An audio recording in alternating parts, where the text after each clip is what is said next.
Tripura Info News Update. ত্রিপুরার আগরতলা শহরে হঠাৎ রাত থেকেই বিভিন্ন পেট্রোল পাম্পে পেট্রোলের জন্য ভিড় দেখা যাচ্ছে।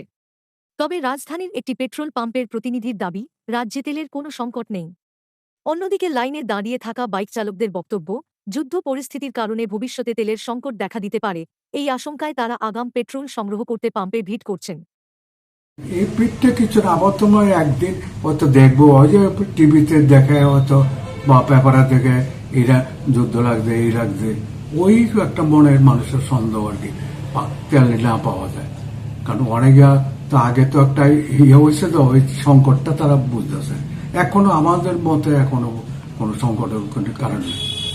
তো জনমনে প্রচুর মজুদ তেল আছে, আর 3 দিনের আবার আছে মজুদ আছে।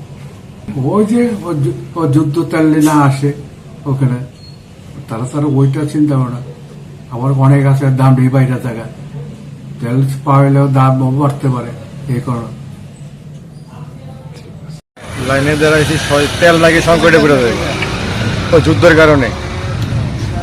এই কারণে লাইনে দাঁড়ানো আমাদের তো আবার কিছুদিন পরে বলবে তেল নাই, আর তার কিছু বলার নাই আমার কাছে। Subscribe to Tripura Info and press the bell icon so that you never miss any latest updates and news on Tripura.